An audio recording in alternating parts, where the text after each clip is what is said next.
Welcome back to the channel. So this time we've got something a little bit different. Sometimes companies reach out to the channel to work with us to do a review or use some products, and I tend to pick or choose which one we use because you know you can easily get into just a review channel, and that's not what it's about here.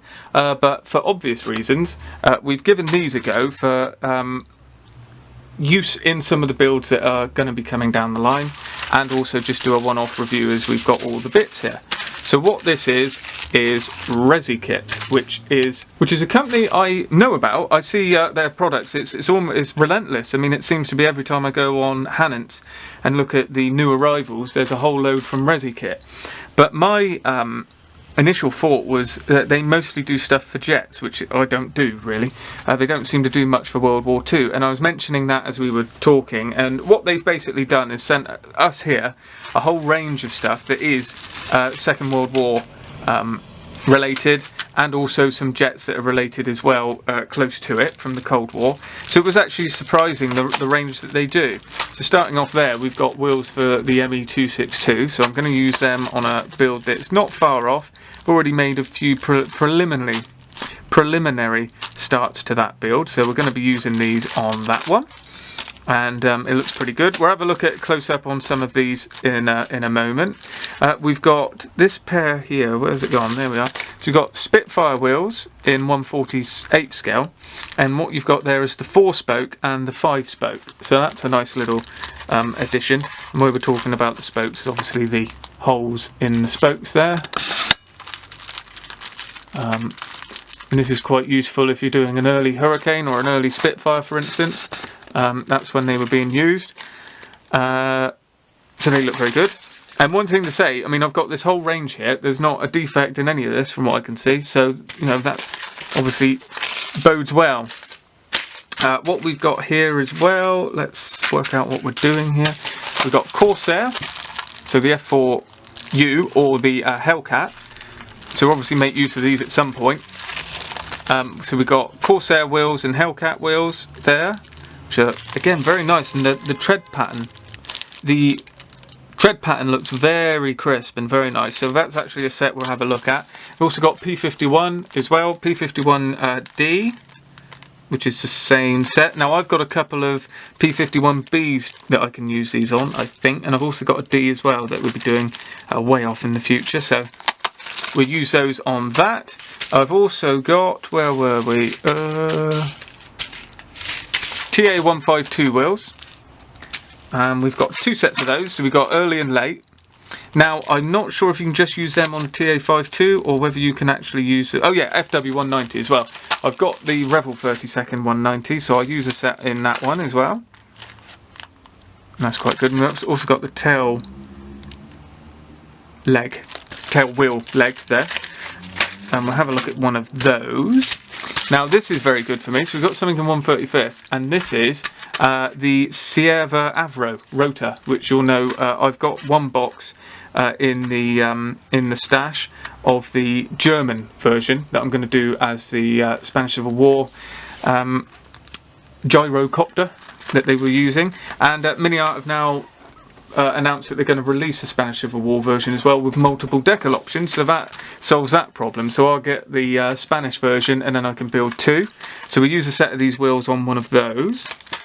So they're looking pretty good.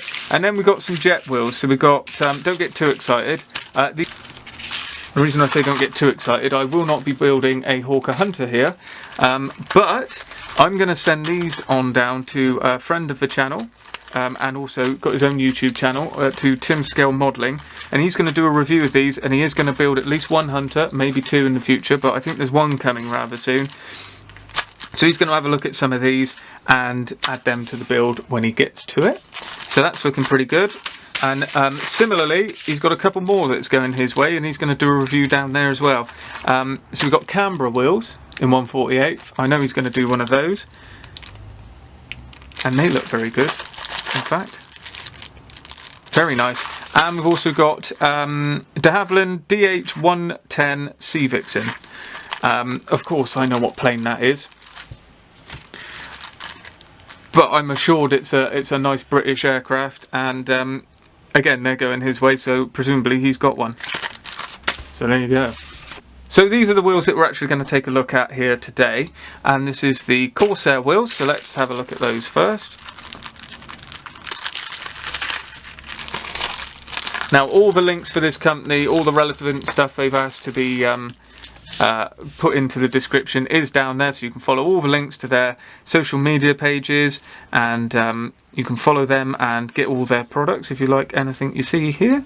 And full disclosure, there's no kickback to me. I've got the product, so this is just I'm just doing a review for them, and I've got the products out of it. So I won't, I will tell you how it is.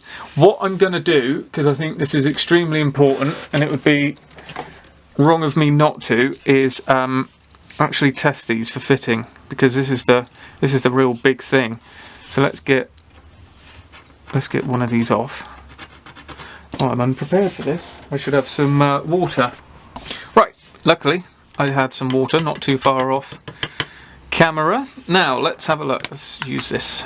Let's just try and cut through these using a razor saw. So if you haven't used resin before, if you wet the saw, it traps the dust, so when you're doing something as small as this you don't need to worry so much. But if you're doing a lot of work with resin, you want to think about wearing face masks. It's going to stop all the particles that go in the air becoming a problem, because you don't want them in your lungs. Resin can be an issue.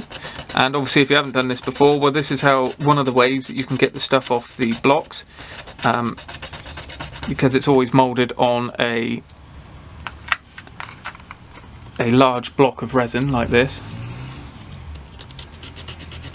And it's just a case of sawing it off. Obviously when you got the first one off, that gives you enough room to get into the second one. You could just go straight down from the top, which is what I was going to do, but it's quite easy to go up into the part. So I like to come at it from a number of angles and then kind of dig in. So I'm aiming into the block to try and take a bit of the block, as opposed to miss a bit of the actual part. Yeah, this is the problem. My saw is not quite long enough to go in at that angle, and there's not much left. It's quite brittle. You can just snap it off. There we go. So I'll clean that up and we'll have a look. What would have been better is to actually have cut down this section, because I need to get rid of that bit here. For it to fit. As you'll see, it obviously sits proud because you've got to get that bit out. So I'll sand that back now off camera, because again, for the reasons I just said, I need to wear a face mask, and then when that's smoothed down we can check the fit. So just the initial test, I've sanded back past that area, and just have a look if we need to take any more off. So we've still got a ridge there, so we need to keep going. And just to check the other side, it's the same. A little bit loose, but hopefully that's just because it's the shape. There's too much there, so it needs to bed back down. So I'll keep going. Right, so after sanding that back, not too much, it's been about a couple minutes of sanding this. I think that's pretty good. Let's blow it out using the airbrush.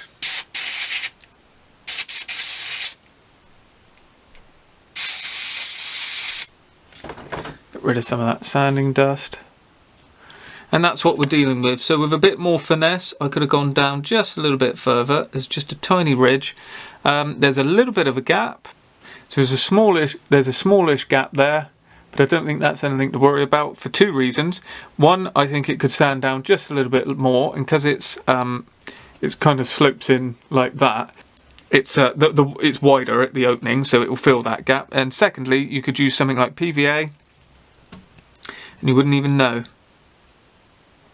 So I think that's pretty good. I won't put the back in because I'm assuming it's exactly the same size. Yeah, so obviously that's going to fit no problem. And looking around the wheel, we've got a very nice tread pattern running along there.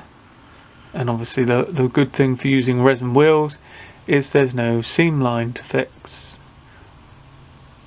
So you don't have to sand it back, you don't have seam lines or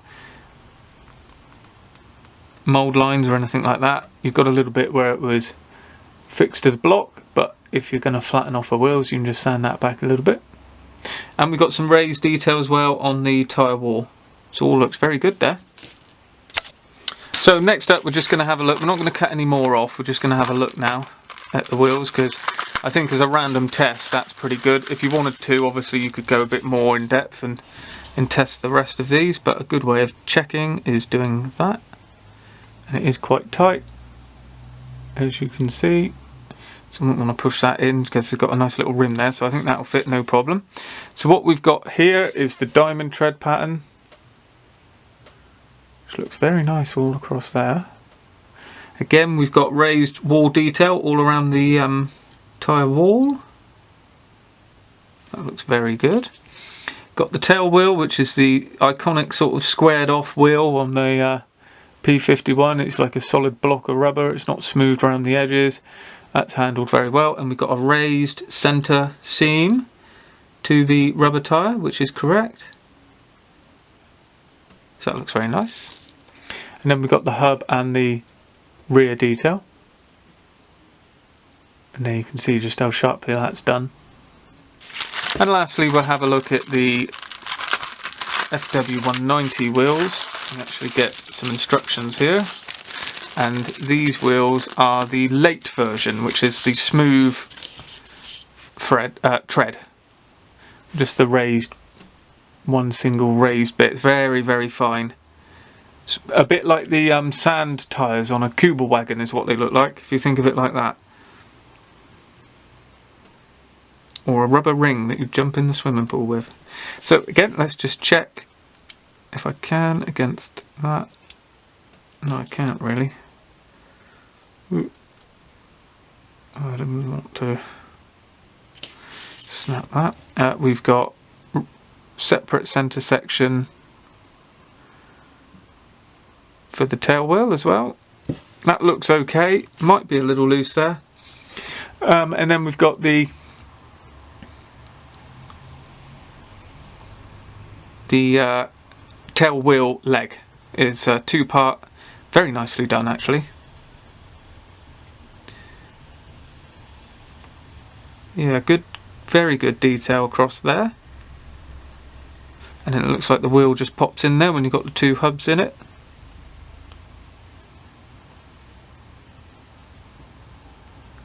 Very nice piece of resin there. And these are the hubs and the rear for the main wheel. As you can see, quite nice, pretty good. And I think that's a tight fit again from what I can see. Yeah, that's pretty good. It's actually in there. We've also got these small parts here as well, which are probably to do with the tail wheel. So, have a look at the small instruction sheet. There you see, we've got the tail wheel assembly. And that's what you do. There's the information you got there. Facebook, Ukraine, and the website. As I say, all the information is in the description box below, so if you want to check the company out, have a look at their stuff, it's all there.